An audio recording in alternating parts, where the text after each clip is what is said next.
నా రిజల్ట్స్ వచ్చాయి. నేను ఎగ్జామ్‌లో ఫెయిల్ అయ్యా. ఇది వింటున్నారు కదా! లాస్ట్ 2, 3 డేస్ నుంచి. ఇది వినగానే మీలో చాలా మంది రిలేట్ అవుతున్నారా? అవునండి. ఇప్పుడు రిజల్ట్స్ టైం. హార్ట్ చాలా హెవీగా ఫీల్ అవుతూ ఉంటుంది. ఒక్క మాటలో చెప్పాలంటే ఇంకా లైఫ్‌లో ఏముంది అని అనిపిస్తూ ఉంటుంది. నిజం చెప్పాలంటే స్టూడెంట్స్ ఈ టైంలో ఎలాంటి పరిస్థితుల్లో ఉంటారో నాకు బాగా తెలుసు. రూమ్‌లో ఒంటరిగా కూర్చొని ఉంటారు. ఫోన్ కాల్స్ కూడా అవాయిడ్ చేస్తారు. పేరెంట్స్‌ని ఫేస్ చేయడానికి భయపడుతూ ఉంటారు.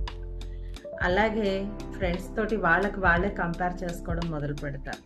వాళ్ళు పాస్ అయ్యారు, నేనెందుకు కాలేదు? నేనేం తప్పు చేశాను? అని మనసులో పరితపిస్తూ ఉంటారు. ఫెయిల్ అయ్యావు కాబట్టి నీ వాల్యూ ఏ మాత్రం తగ్గిపోలేదు. ఈ మాట మాత్రం గుర్తుంచుకోండి. నీ మార్క్స్ తగ్గాయి గానీ నీ వర్త్ కాదు.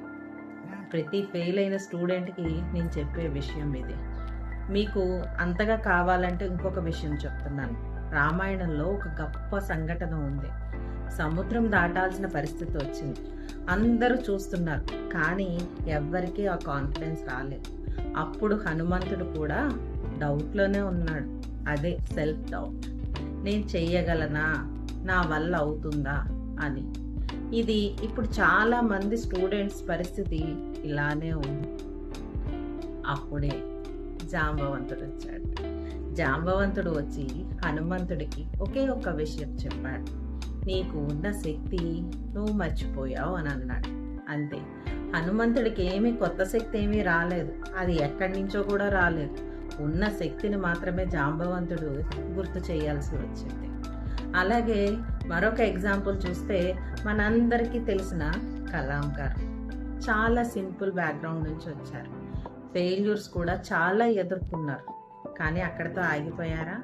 ఒకవేళ ఆగిపోయి ఉంటే ఈరోజు మనకు మిసైల్ మ్యాన్ ఉండేవారా? ఇండియా ప్రెసిడెంట్ ఉండేవారా? ఆగిపోలేదు కాబట్టి ఆయనే మిసైల్ మ్యాన్ అయ్యారు. ఒక్కసారి ఆలోచించండి. ఆయన కూడా ఫెయిల్ అయ్యి ఆగిపోయి ఉంటే అప్పుడు పరిస్థితి? థామస్ ఎడిసన్ ఆయన కూడా వేల సార్లు ఫెయిల్ అయ్యాడు. కానీ ఎక్కడా ఆగిపోలేదు. ఇప్పుడు ఒక నిజం చెప్తా. మార్క్స్ ఒక పేపర్ మీద నెంబర్ మాత్రమే. లైఫ్ అనేది మాత్రం ఒక జర్నీ. మార్క్స్ మీ కాలేజీని మాత్రమే డిసైడ్ చేస్తాయి. కానీ మీ మైండ్ సెట్ మీ లైఫ్ని డిసైడ్ చేస్తుంది. ఫెయిల్ అయితే అదొక ఎండింగ్ కాదు, అదొక డైరెక్షన్ చేంజ్ మాత్రమే.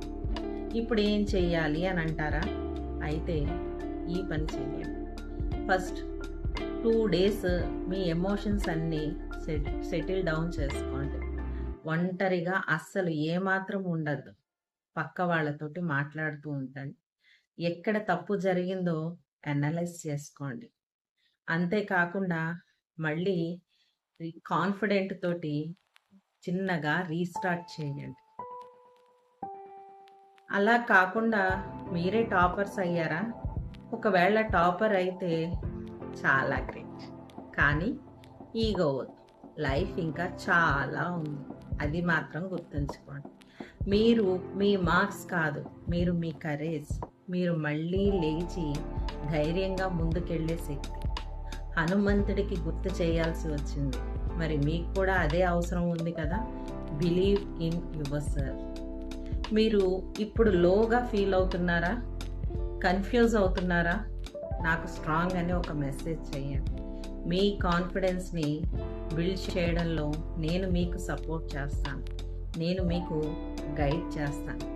ఫెయిల్ అయ్యావు అంటే స్టోరీ ఏ మాత్రం అయిపోలేదు. ఇక్కడ మరొక కొత్త చాప్టర్ మొదలయ్యింది అని మాత్రం అర్థం చేసుకోండి. Your Archana Navakoti, mind set coach for women and teens. Thank you.